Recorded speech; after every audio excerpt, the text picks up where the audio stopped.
Very good evening sir. Very good evening. आज कुछ ऐसे क्वेश्चंस हैं मेरे पास इस सेशन में जो हालांकि मुझे लगता है कि मेरे दिमाग में भी चलते थे बीइंग अ कैट एस्पिरेंट। और आज जितने भी कैट एस्पिरेंट्स हैं जो इस साल कैट का एग्जाम देना चाहते हैं 25 में या 2026 में जो देने जाएंगे, उनके भी दिमाग में यही सेम क्वेश्चंस आने वाले हैं। तो मैं चाहता हूं कि मेरे डाउट्स तो आपने सारे क्लियर कर रखे हैं जब से मैं आपके साथ ज्वाइन हुआ हूं, बट मैं चाहता हूं कि सारे एस्पिरेंट्स जिनके दिमाग में क्वेश्चंस आते हैं उनको आपके थ्रू इन सवालों का जवाब मिले। चलो, बहुत अच्छा है।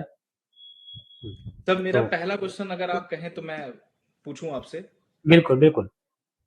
एक जो बेसिक क्वेश्चन होता है कि सर 80 परसेंटाइल, 85 परसेंटाइल, 90 परसेंटाइल और 95 परसेंटाइल के अबव क्या स्कोर आए कि हमारे इतने परसेंटाइल बन जाए एग्जाम में।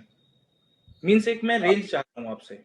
ठीक है, देखो आशुतोष, सबसे इंपॉर्टेंट क्या है कि कैट में एक फिक्स स्कोर पे कभी भी परसेंटाइल नहीं बनती है। ये डिपेंड करता है कैट के डिफिकल्टी लेवल पे, जो एवरी ईयर चेंज होता रहता है। बट एक हम रेंज जरूर दे सकते हैं कि इस रेंज पे ये परसेंटाइल जरूर बनेगी। जैसे हम बहुत ज्यादा नहीं जाते, सिर्फ अगर 2 साल का एक मैं एक्सपीरियंस बताऊं तो अगर कैट 23 की हम बात करें तो जिस बच्चे ने 12 क्वेश्चन किए यानी 36 स्कोर, उसकी परसेंटाइल 80 पहुंच जाती है। यही आके हम आते हैं जब 24 में, तो हमारी 42 45 स्कोर लाना पड़ता है यहाँ। तो कैट में हमेशा डिफिकल्टी लेवल के अकॉर्डिंग स्कोर वर्सेस परसेंटाइल बनता है। बट मैं स्टूडेंट्स को इतना बोल सकता हूं कि एक मिनिमम रेंज लेके वो चले कि पेपर का डिफिकल्टी लेवल अगर मॉडरेट रहता है, डिफिकल्ट और इजी से बीच का, तो वो 100% जो हम रेंज देंगे वो मैच होने वाला है। तो एक बच्चे को मिनिमम लेके चलें कि 15 क्वेश्चन, मैं एक स्लोगन देता हूं 5-5-5। अगर पांच क्वेश्चन करते हैं बच्चे, तो ये कंफर्म है कि 80 प्लस परसेंटाइल की रेंज उनकी आएगी आएगी, पेपर का लेवल जो भी आसपास होगा। तो एक हमने हर एक बच्चे के लिए लेके रखा है कि एक रेंज अगर बनाते हैं हम लोग, तो हमने 5-5-5 पे हमने बोला 80 प्लस, 6-6-6 लेके चलते हैं तो 85 प्लस के आसपास। और जैसे ही हम लोग 8-8-8 क्वेश्चन को पार करते हैं, पेपर का लेवल मॉडरेट है तो 90 प्लस परसेंटाइल होता है। और जैसे ही बच्चा आपका 10-10-10 पार करता है तो 99 पे आ जाता है। तो यहाँ पे एक स्कोर बच्चे को लेके क्या रहा है कि अगर हम 5-5 करते हैं, 45 स्कोर करते हैं, तो हम 80 प्लस कंफर्म लेके जाने वाले हैं। 6-6-6 पे जाते हैं तो अप्रॉक्स हम 50 प्लस स्कोर पे जा रहे हैं, तो हम 85 से 90 के बीच में रेंज कर लेने वाले हैं। पेपर थोड़ा भी डिफिकल्ट हुआ तो 90 भी पार हो जाता है। और अगर हम यहाँ पे 8-8-8 क्वेश्चन पे लेके चलते हैं तो हमारी परसेंटाइल वहां पे पहुंच जाती है 95 प्लस पे। और 10-10-10 पे जाते हैं तो हम लोग आते हैं 99 प्लस पे आते हैं। तो ये एक रेंज है जो स्टूडेंट को मिनिमम लेके चलना चाहिए। और एक दूसरा ग्राफ है, पेपर चाहे जितना इजी हो या जितना टफ हो, ये एकदम कंफर्म एक सेंटेंस बोलने वाला हूं कि बच्चा अगर होल पेपर का 50% करता है, दैट मीन्स अगर 22 क्वेश्चन क्वांट में है तो 11 क्वेश्चन, तो अगर तीनों सेक्शन में वो ओवरऑल 50% करता है तो 99 प्लस परसेंटाइल, कभी भी ये स्लोगन फ्लॉप नहीं होगा, आएगा ही आएगा। तो ये है कि बच्चों को ये दिमाग में लेकर जाना है कि मुझे 50% ही तो करना है। तो एक उसको बूस्टर डोज मिल जाएगी कि अरे 50% छोड़ना है, 50 ही करना। सो 99 इजीली ला सकता है। ये है इसके लिए। Okay sir, my next question is आपको 20 साल हो गया कैट की फील्ड में, तो मिनिमम स्कोर क्या होना चाहिए in CAT exam for getting IIM calls. देखिए, आईएम कॉल्स के लिए आईएम में भी कई कैटेगरी है, कैप कॉल है और एबीसी है। सब में उसमें कई चीजें काउंट होती हैं कि आपका प्रोफाइल कैसा है, क्या चीज। एक जनरल कैप कॉल है, इसके लिए देखते हैं कि नॉर्मल बच्चे की अगर हम बात करते हैं तो जो हमने एक सेकेंड रोल ये कि अगर बच्चा 8-8-8 क्वेश्चन करता है, अप्रॉक्स 24 क्वेश्चन यानी कि 70 प्लस स्कोर, तो कंफर्म है उसकी कैप और सैप कॉल उसकी बनने वाली है और बनेगी उसमें। बाकी तो 10-10 पता ही है कि 99 पहुंचेंगे तो हमारी सभी कॉल आने लगेंगी वहां से, तो एक लेके चलते। लेकिन अगर पेपर का थोड़ा भी लेवल अच्छा है तो बच्चा अगर 777 यानी 60 प्लस स्कोर भी लाता है तो भी आपकी कॉल वहां से आने लगती है। तो 8-8 क्वेश्चन मतलब 70 प्लस स्कोर पे उसकी कॉल जनरेट हो जाएगी। Okay sir, not talking apart from IIMs, और ऐसे कौन से 20 स्कूल्स हैं जो स्टूडेंट्स टारगेट कर सकते हैं if they are scoring about 95 percentile? देखिए 95 के एबव में तो सारे अच्छे भी स्कूल चले आते हैं, यानी कि आप देखेंगे वो तो बहुत अच्छी रेंज वाले हो गए। बात अगर हम करते हैं 95 प्लस में जाएंगे तो 98 पे एफएमएस दिल्ली करता है, जो कि सबको पता है कि इंडिया का टॉप भी स्कूल में है, बहुत कम फी है, आरओआई से देखेंगे तो बहुत अच्छा है। 98 में जाएंगे तो एमडीआई गुड़गांव है। तो ऐसे बहुत से कॉलेज हैं जो 95 के रेंज में आते हैं, और देखा जाए तो वो कैप और सैप कॉलेजों से भी रेंज में ऊपर रहते हैं। लेकिन अगर हम 90 से 95 लेते हैं तो बच्चों के पास ज्यादा ऑप्शन निकल के आते हैं कि 90 से 95 का मतलब है कि बच्चा अगर 70 के आसपास स्कोर करता है तो भी उसके पास बहुत ऑप्शंस होते हैं गवर्नमेंट भी स्कूल के, साथ साथ प्राइवेट भी अच्छे भी स्कूल। गवर्नमेंट्स में जाएंगे तो 90 प्लस में जाते हैं तो हमारा बीएचयू है, यूबीएस चंडीगढ़ है, पुणे यूनिवर्सिटी पुम्बा है, हमारे आईआईटी धनबाद, कई आईआईटीज हैं जो इस रेंज पे बच्चे को कॉल करने लगती है।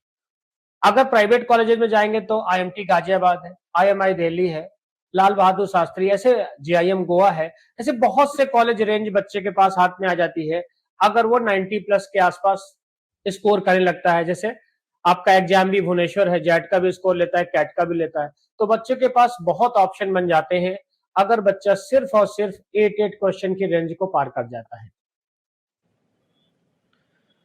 Sir now my next question is कि keeping in mind last 2 years के जो भी कैट के एग्जाम हुए हमारे 23 और 24, तो आपके अकॉर्डिंग 25 का क्या डिफिकल्टी लेवल हो सकता है इस बार कैट का? देखिए अगर देखेंगे, अगर हम इधर और थोड़ा पीछे चलें 21 से 24 तक आए जो पेपर हुए, तो 21 का पेपर कंपेयर देन 22 के काफी ज्यादा इजी था। 22 का फिर पेपर का एक लेवल बढ़ा, 23 उससे भी ऊपर चला गया था, 24 फिर नीचे आया हमारा। तो एक उम्मीद है कि इस साल का पेपर एक मॉडरेट लेवल का पेपर रहने वाला है, लेंदी रहेगा बट टफ उतना नहीं रहेगा। तो क्वांट सेक्शन का भी अगर मैं मान के चलूंगा तो एक मिक्सअप लेवल रहने वाला है, यानी कि बहुत डिफिकल्ट भी नहीं रहेगा और बहुत इजी नहीं। लेकिन कैट का एक चीज जरूर हर एक बच्चे को पता होना चाहिए कि कैट हमेशा रोटेशन बेसिस पे चलता है, कि अगर उसके 3 सेक्शंस हैं तो निश्चित है कि उसका एक सेक्शन चाहे वो बीआरसी का हो, चाहे logical reasoning and data interpretation का हो, या एप्टीट्यूड का सेक्शन, एक सेक्शन निश्चित है डिफिकल्ट होता है, सेकेंड सेक्शन मॉडरेट होता है, थर्ड थोड़ा सा उन दोनों के कंपेयर देन इजी होता है। बट आजकल देख रहे हैं कि अगर 5 to 6 ईयर से रेगुलरली देखेंगे तो एलआर का हमेशा एक अच्छा लेवल आ रहा है। तो एक सेक्शन तो डिफिकल्ट रहेगा और एक उनमें से थोड़ा सा आसान रहेगा। तो ये एक रेंज है, हमेशा आईएम इसको ध्यान में रखता है। सर तो क्या बहुत घबराने की जरूरत नहीं, पेपर आसान आएगा, बहुत ज्यादा घबराने की किसी की जरूरत नहीं है, सिर्फ अपने पे फोकस करके जाए, बिना डरे जाएंगे, स्कोर बहुत अच्छा है।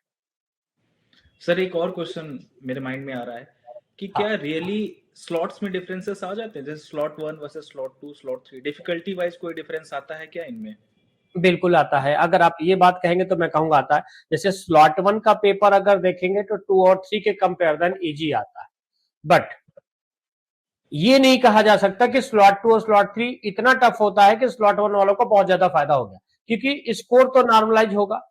तो परसेंटाइल में सपोज स्लॉट 1 में किसी का मैं बोलूं कि 12 मार्क्स में 80 बन रहा है क्वांट में, तो हो सकता है कि स्लॉट 2 में उसको 10 मार्क्स पे 80 बन जाएगा।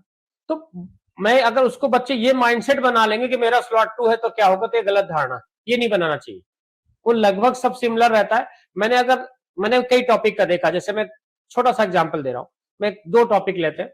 नंबर सिस्टम में रिमाइंडर का क्वेश्चन 24 के तीनों स्लॉट में आया, स्लॉट 1 स्लॉट 2, लगभग सिमिलर डिफिकल्टी लेवल, बट किसी न किसी में तो थोड़ा कैलकुलेशन या थोड़ा तो रहेगा। Same as indices and search का क्वेश्चन मैंने देखा तीनों स्लॉट में आया है, तो वहां भी वही है, थोड़ा सा स्लॉट 1 में हो सकता है डायरेक्ट आंसर निकल गया, स्लॉट 2 में थोड़ा कैलकुलेटिव हो गया। तो इतना नहीं है जो लोग बना के चलते हैं कि अरे मेरा स्लॉट 3 है तो क्या होगा। तो मेरा स्टूडेंट से यही है, रिक्वेस्ट है कि ये दिमाग से हटा दे कि मेरा स्लॉट एक्स है, वाई है, जेड है, मुझे कैट देना है, 50% मारना है। 50% का मतलब है 99 प्लस हम वहां से लेके आने वाले। तो बहुत ज्यादा ये कोई इसको लेके प्रेशराइज होने की जरूरत नहीं है कि अरे सर मेरा स्लॉट 1 है, स्लॉट 2 है, स्लॉट 3, बहुत मैटर नहीं करता है। सर अब जैसे स्लॉट्स की बात हो गई तो एक मेरे दिमाग में क्वेश्चन ये आ रहा है कि क्या जो एक क्वेश्चन होता है पर्टिकुलर, हाँ मैंने एक सेट ऑफ क्वेश्चन उठाया, तो क्या राइट टाइम होता है उस क्वेश्चन को छोड़ देने का? जैसे डीएलआर का सेट अगर मैंने पिक किया तो कितने समय बाद मुझे उसको छोड़ देना चाहिए अगर मुझसे देखिए नहीं हुआ? बहुत अच्छा क्वेश्चन आशुतोष ये वाला पूछा है। अ, अगर मुझको फॉलो कर रहे हो, तुम कह रहे हो, तो देखा होगा कि मैंने एक 30 डेज स्ट्रेटजी कैट की बताई थी, यस। 60 डेज बताई है। हमने उसमें एक चीज दिखाया, हर एक कभी भी, और मेरा 2020 का भी वीडियो देखेंगे तो मैंने वहां पे बताया था। मैंने एक लास्ट की स्लाइड में एक स्कैनर दिखाते जिसमें मैंने बड़ी सी आंख दिखाई। मेरा मानना दुनिया का सबसे तेज स्कैनर हमारी आंखें है। अगर हम कोई भी सेट देख लें, ठीक से देखें, मतलब विद इन 10 to 20 सेकेंड में सेट को देख सकते, हम तुरंत समझ जाएंगे कि ये हमसे इजीली होगा या थोड़ा सा टाइम लगेगा। तो अगर स्टूडेंट पहले पेपर को ढंग से स्कैन करे और देखे, फिर भी कई बार हमसे गलत सेट पिक हो जाते हैं। मैं ये नहीं कहता कि हमेशा हम सही हैं। अगर बच्चे को 7-8 मिनट लगने के बाद भी लगता है कि अभी हमसे कुछ बन नहीं पा रहा खास, तो मेरा मानना है, क्योंकि देखिए एलआर एक ऐसा सेट है, एक ऐसा सेक्शन है कि केवल बच्चा अगर एक सेट 4 क्वेश्चन का भी निकाल दे तो ऑल आईएम्स के सेक्शनल कट ऑफ उसके क्लियर हो जाते है ना। तो पहले तो बच्चे का टारगेट है कि भैया सेक्शनल नहीं निकलेगा तो मेरी कॉल कैसे है। तो अगर उसको लगता है कि 7 to 8 मिनट 10 मिनट बर्बाद हो रहे हैं, उसको वहीं होल्ड कर ले। अगर उसको लगता है उसने आधा सॉल्व कर लिया, लगता है आगे होगा, ठीक है, उसको वहीं पे रफ में करके उसको छोड़ दे, मार्क कर दे क्वेश्चन को, और फिर दोबारा से स्कैन करके एक सेट उठाए, जिससे कि पहले वो अपनी कट ऑफ को क्लियर करे। अच्छा, कई बार ये होता है कि हमारे पास अगर 5 क्वेश्चन का सेट है तो 2 क्वेश्चन तो हमसे इजीली बन जा रहे हैं, लेकिन अगले 3 में हम बहुत टाइम ले रहे हैं। तो बच्चे को वहां पे भी स्मार्टनेस दिखाना चाहिए। देखिए मैं हमेशा बोलता हूं, management is the art of balance. अगर आप बैलेंस आप नहीं करते हो तो आपका कहीं ना कहीं स्कोर खराब होगा। तो उस कंडीशन में आप क्या करो, अगला सेट रहा उसके 2 क्वेश्चन बना दो। भाई यहाँ ये नहीं कहीं लिखा है कि 5 करोगे तभी पूरे मार्क्स मिलेंगे। तो मेन है स्मार्टनेस दिखानी और स्कैनिंग सही करनी है। कोई भी सेक्शन देना हो, क्वांट हो, एलआर हो या वीआरसी हो, सबसे पहले बच्चे को पूरा पेपर स्कैन करे तब स्टार्ट करें, और उसके बाद अपना डिफिकल्टी लेवल के एक कोड वर्ड, मैं तो बताता हूं अपने क्लास में ऑफलाइन में बच्चों को कि 3 तरह के कोड वर्ड बनाओ, जो क्वेश्चन देखते ही आ जाए उन पे सही का निशान बना लो, जिन पे लगे आएंगे लेकिन थोड़ा टाइम लगेगा सर्कल बना लो, जिसको लगे तुरंत छोड़ देना, पहले तो 50% छोड़ना है ना, क्रॉस बना दो। उससे क्या होगा, बहुत सा टाइम बता। ऐसे मत करना कि पहले से शुरू किए 22 तक जाएंगे, तब तो गलत अप्रोच है। पहले आपको खोजना है और फिर उसके बाद उसको फोड़ना है। जैसे कि एक बड़ा अच्छा एग्जाम्पल दे, कैट के लिए पर्पज से बड़ा अच्छा होगा, जैसे ऑपरेशन सिंदूर में देखेंगे कि 22 टारगेट को भारतीय सेना ने पॉइंट आउट किया, लेकिन उनमें से केवल 9 को ही हिट किया। तो पहले 22 में 9 तो निकालो, जिससे कि 95 प्लस आपकी परसेंटाइल तो सिक्योर हो जाए, देन उसके बाद आप चले जाओ वहां पे। तो कहने का मतलब स्कैनिंग का मेन गेम है, आप स्कैन करके फिर प्रॉपर वे में करोगे तो बहुत अच्छा आएगा। Okay, sir, you have been a faculty for maths and of course also for DI Lab from past 20 years. तो क्या कुछ ऐसे important topics हैं, especially in quants, जो बच्चों को जरूर करके जाने चाहिए? यही एक क्वेश्चन है जो बच्चों को लोग एक तरह से कंफ्यूज करते हैं और गलत डायरेक्शन में बहुत से लोग ले जाते हैं। पर मैं इस पे तो बच्चों को एक बहुत अच्छा सजेशन दूंगा कि देखो, कैट एक ऐसा पेपर है जो कभी भी ऐसा होता ही नहीं कि आप ये सोच के जाओ तो उसी बेस पे हो जाए। कैट में जो 22 क्वेश्चन है ना, वो 22 जगह से उठाता है, एक तरह से देखा जाए।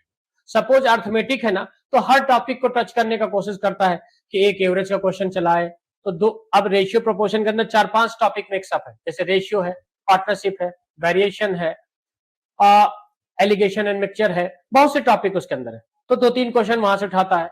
सिंपल इंटरेस्ट कंपाउंड एक वहां से उठाता है, एक वॉक टाइम से उठाता है, एक स्पीड टाइम, ऐसे करके पिकअप करता है। तो अब देखा जाए तो 7 to 8 या 9 क्वेश्चन आपके अर्थमेटिक सेक्शन से। लेकिन ये नहीं हम कह सकते कि 9 के 9 हम बना सकते, हो सकता है अर्थमेटिक का लेंदी पोर्शन आ जाए, हमसे 3 या 4 ही बने। अब आपने तो एडवांस मैथ्स पूरा छोड़ दिया है, तो गलत अप्रोच हुई कि नहीं हुई। तो मेरा मानना है कि आपको भले ही जो टॉपिक थोड़ा सा कम तैयार है, पर उसका बेसिक और कॉन्सेप्ट आपको पता होना चाहिए कि आपका टॉपिक पूरी तरह से नहीं भी तैयार है तो, लेकिन जैसे मान लो मैं एक छोटा एग्जांपल दूं, ज्योमेट्री एंड मेंसुरेशन का। तो ज्योमेट्री एंड मेंसुरेशन में हम देखेंगे तो होता क्या है, ज्योमेट्री मेंसुरेशन में अगर 4 क्वेश्चन आ रहे हैं तो 2 क्वेश्चन ऐसे आते कि बच्चे ने थोड़ा सा थ्योरम और कॉन्सेप्ट पढ़ा हुआ है तो भी वो 2 क्वेश्चन बना सकता है। ऐसे ही अगर हम आएंगे एडवांस मैथ सेक्शन में, इंडिसेस, सर्स, लॉग, ये इतनी इजी टॉपिक है कि बच्चा थोड़ी सी प्रैक्टिस कर ले, नहीं कुछ करना तो हमारा अभी जो रिवीजन मैराथन क्लासेस चल रहा है, मैं गारंटी देता हूं कि केवल उतना कर दे, हम उसका कट ऑफ उतने से ही निकाल के दिखा देंगे। तो सेक्शन मेरा मानना है सारे देखना चाहिए, भले ही किसी में बहुत स्ट्रांग है वो, किसी में एवरेज है, लेकिन ये है। हाँ, लेकिन एक मैं ये जरूर बता सकता हूं किन सेक्शंस में बच्चे का टाइम कम लगता है और जल्दी क्वेश्चन कर सकता है अर्थमेटिक के अलावा। तो जैसे indexes, search, log, number system, आपका सीक्वेंस सीरीज यानी कि फ्रैक्शन सीरीज, इनइक्वलिटी, अगर ये 5-6 टॉपिक उठा दे तो कंफर्म है कि 7 से 8 क्वेश्चन यहां से आने हैं और बच्चा इजीली इसमें से 4 क्वेश्चन उठा सकता है, जिसमें बहुत कम टाइम लगेगा। तो कुछ चीजें ऐसी हैं जो उसको करना है और वो कर ले। तो इस तरह से अगर वो करेगा तो पूरा सेक्शन भी कवर हो जाएगा, और सिर्फ अपना करे, बेसिक रिवाइज करे तो भी, बाकी उसका अगर अर्थमेटिक स्ट्रांग है तो अर्थमेटिक करे, एडवांस स्ट्रांग है तो करे, लेकिन किसी चीज को पर्टिकुलर एक टॉपिक लेके जाए कि ये इंपॉर्टेंट है ये पढ़ूंगा, वो गलत अप्रोच है। दैट मीन्स कि sir we can't take risk, मतलब हम रिस्क नहीं ले सकते किसी भी टॉपिक के साथ, हमें सारे topics complete, at least basic complete होने चाहिए जितने भी टॉपिक हैं। बिल्कुल। Okay sir, so one more last question sir, कि टीयर 2 कॉलेजेस होते हैं जैसे, तो उनके लिए मिनिमम स्कोर या परसेंटाइल कितना होना चाहिए फॉर गेटिंग एडमिशन सर? ठीक, अब देखिए ये भी बड़ा एक क्राइटेरिया है कि टीयर 1, टीयर 2, टीयर 3। मैं थोड़ा इसको अलग देखता हूं, मैं देखता हूं कि हम क्या इन्वेस्ट कर रहे हैं और कौन सा कॉलेज हमें रिटर्न कैसा दे रहा है। तो मेरा मानना है कि कॉलेज में जो हम फीस स्ट्रक्चर देते हैं, जो होता है उसके अकॉर्डिंग हम रिटर्न कितना ले पाते हैं, और उसी के अकॉर्डिंग हम लोग उस कॉलेज की रैंकिंग देते हैं कि टीयर 1 है कि टीयर 2 है कि टीयर 3। कई कॉलेजेस हैं अपनी इतनी फीस ज्यादा रख चुके हैं कि वो उसका आरओआई दे नहीं पाते, पर फिर भी उनकी रैंकिंग टीयर 1, टीयर 2, टीयर 3 में चल रही है। मैं इसको थोड़ा इस तरह में नहीं देखता। मेरा मानना है कि बच्चा, जैसे कि अभी हम पीछे बात कर चुके, कि बच्चा अगर 7-7 या 8-8 क्वेश्चन करता है, यानी अप्रोक्स 70 प्लस स्कोर लेके आता है, नहीं ज्यादा लाता है, उसके पास इतने मल्टी ऑप्शंस होंगे कि वो किसी भी टीयर का फॉर्म भर के कन्वर्ट कर सकता है। तो उस पर उसको फोकस करना चाहिए। पहले तो अपने कंडीशन को देखे कि हमें क्या इन्वेस्ट करना है, उसके अकॉर्डिंग वो कॉलेज को सेलेक्ट करें। तो उस हर रेंज का कॉलेज भर दें। कॉलेज वो भी ले ले जिसकी फीस लेस देन 1 लाख है, कॉलेज वो भी ले ले जिसकी फीस मोर देन 20 लाख है। दोनों ऑप्शन आपको मिलते हैं मार्केट में, लेकिन आरओआई आप जरूर कंपेयर कर लो कि 1 लाख लगाने पे अगर हमें 10 लाख मिल रहा है और 20 लाख लगाने पे हमें 12 मिल रहा है, तो आपको समझदार हो हम किसको टीयर 1 बोलेंगे, किसको टीयर 2। तो एक तरह से टीयर का जो फंडा है वो 95 के बाद स्टार्ट होता है। तो अगर पेपर का लेवल मॉडरेट से थोड़ा भी ऊपर है तो 72 पे 97, 98 के आसपास परसेंटाइल जाती है, अगर पेपर बहुत इजी नहीं है तो। और इतने में सारे रेंज के कॉलेजेस आपको मिल जाते हैं। Sir for the remaining these days, जितने दिन अभी कैट को बचे हुए हैं, तो क्वांट्स के लिए आप बच्चों को क्या टिप्स देना चाहेंगे, उनकी क्या स्ट्रेटजी होनी चाहिए रिगार्डिंग क्वांट्स? क्वांट्स के लिए देखिए अभी तो 1 हफ्ता से ज्यादा है। सिर्फ और सिर्फ जो बच्चे ने साल भर प्रिपरेशन करी है, या कुछ लोग बिल्कुल लेट में स्टार्ट किए, तो सबसे पहले अपने जो भी उन बच्चों ने अपने कॉन्सेप्ट नोट्स बनाए हैं उनको बार बार गो थ्रू करें। और अब इस संडे के बाद जो 23 कल है, इसके बाद बच्चों को मॉक टेस्ट नहीं देना चाहिए। सिर्फ और सिर्फ अपने क्या करना चाहिए, नोट्स रिवीजन, और इसी पे फोकस करना चाहिए और इसी पे काम करना। तो क्वांट में सिर्फ लास्ट में हम लोग के ये मैराथन क्लासेस देखें। जो बच्चे ने शुरुआत की क्लासेस छोड़ दी है, काफी अभी हमने रिकॉर्डेड डाले, यकीन मानो मेरा तो मैं बार बार बोलता हूं कि मेरा कोई अभी भी देख लेगा उसकी 99 आएगी। तो ज्यादा कुछ उसको नहीं करना, जब भी अपना नोट्स रिवाइज के लिए खाली बैठा, लैपटॉप खोले, टैब खोले, बैठ जाए, थोड़ी देर देखता रहे, जो उसको लगे खुद लग जाएगा कि सर कैसे पढ़ा रहे, क्या हो रहा है, कैसे क्या है, उतने से ही उसका बहुत काम। बस ये कि ये जो डेज होते हैं लास्ट वाले, इसी में लोग फ्रस्ट्रेट होते हैं, इसी में लोग मोटिवेट होते हैं। तो मेरा मानना है कि ऑलवेज थिंक पॉजिटिव। जितना आप अपने को अच्छे तरीके से प्रेजेंट करके एग्जाम में जाओगे, स्कोर उतना ही अच्छा जाएगा। जितना भी आप डिप्रेशन में, घबराहट में जाओगे, क्योंकि आगे आगे लोग बहुत तरह के लाइव एनालिसिस आएगी, ये आएगी, बहुत तरह की आएंगे, इन सब के चक्कर में नहीं पढ़ना चाहिए। सिर्फ 50% टारगेट लेके एग्जाम में जाइए, किसी का मत सुनिए, बार बार स्ट्रेटजी मत चेंज करिए। अपनी स्ट्रेटजी से जो साल भर आपने मॉक दिया, प्रिपरेशन किया, उसी पे फोकस करिए। यकीन मानिए बहुत अच्छा स्कोर आएगा आशुतोष, बहुत ही अच्छा आएगा। और सभी बच्चों को मैं अभी से बोलता हूं ऑल द बेस्ट, कर सकते हैं और करेंगे। क्योंकि आजकल जो मैनेजमेंट के बच्चे हैं वही देश चला रहे हैं। तो मेरा बच्चों से ही बोलना है, are you ready run the country? क्या देश चलाने के लिए तैयार हो? तो मजबूत हाथों में जाओ, और कुछ भी नहीं है, कैट से आसान एग्जाम दुनिया का कोई नहीं। मैं बार बार बोलता हूँ, ये मिथ है, लोग बोलते हैं कि कैट बहुत टफ है, बहुत आसान है, बस एक स्मार्ट एग्जाम है। स्मार्ट, आपको स्मार्ट बन के जाना है, पूरा करना नहीं है। तो बस बहुत आसान पेपर है और बहुत अच्छे से कर सकते हैं, और कैट के बाद भी बहुत ऑप्शन है, और हम लोग हर स्टेप पे बच्चों को गाइड करते हैं। जहां जिसको लगता है कि कुछ हम उनकी हेल्प कर सकते हैं, हमारे लाइव सेशन में हमसे क्वेश्चन करें। एक्स्ट्रा उनके कोई क्वारीज है, अभी तुम्हारी बातों से लगता है कि बच्चों को 20 स्कूल में बहुत कंफ्यूजन है, टीयर 1 टीयर 2, क्योंकि आज मैं कॉलेज के बात करने के मूड में नहीं था। आज हमारा सिर्फ फोकस था कि बच्चे कैसे करें, क्योंकि कॉलेज तो तब मिलेंगे जब हमारा स्कोर आएगा। तो टीयर 1 टीयर 5 अभी हमें नहीं देखना चाहिए, अभी हमें देखना चाहिए कि हमारा स्कोर कैसे मैक्सिमाइज हो, और उसी पे हमें बात करना चाहिए अभी। हाँ, कुछ कॉलेजेस हैं जिनकी डेट बिफोर कैट होती है, तो वो मैं कुछ कहो तो बता देता हूं। जैसे इस समय अभी आप देखेंगे तो एफएमएस का फॉर्म कैट एग्जाम से पहले एमडीआई गुड़गांव है। तो जो कॉलेजेस का लग रहा है, तो बच्चे तो इतना जो भी कैट प्रिपरेशन करें उनको पता होता है। हम लोगों ने भी अपनी इंस्टा पे पोस्ट डाली है, सब बच्चों को इन्फॉर्म करते हैं कि डेट किसकी लास्ट डेट है, सारा चीजें उसमें तुम्हारा बहुत रोल रहता है, आगे आगे बच्चों को अपडेट करते हो क्या हो रहा है चीजों को। तो वो बच्चे जरूर देख लें कि किन की डेट जा रही है, जिनके मॉक के स्कोर के अकॉर्डिंग, कि अगर उनका स्कोर मॉक में ठीक रहा तो ये फॉर्म भरना है कि नहीं। और 2-3 फॉर्म तो 95 प्लस वाले भरना ही चाहिए, क्योंकि किस्मत किसी ने देखी किसका कितना अच्छा हो जाएगा। हमेशा पॉजिटिव रहना चाहिए, सोच के जाना चाहिए कि मैं 99 प्लस लेके आऊंगा, और अगर फॉर्म नहीं भरे आ गया तब क्या होगा। तो इसलिए अभी हमको 20 स्कूल का सेशन हम आफ्टर कैट फिर एक बार बात कर लेंगे कि कौन से टीयर 1 के कॉलेज है, कौन से टीयर 2 के हैं, और कौन कौन से किस स्कोर पे मिलते हैं। इसके लिए भी हमारे पास है वक्त। आज तो बस यही कहना है कि बच्चे केवल अच्छे पॉजिटिव माइंड के साथ जाएं और अच्छा स्कोर करके आए। Thank you sir for your valuable time. आज तो कुछ ऐसे क्वेश्चंस ऐसे थे जिनका आंसर मुझे खुद नहीं पता था। आपसे बात करके मेरे भी काफी डाउट्स क्लियर हो गए हैं sir. Thank you sir. Thank you so much, thank you, all the best.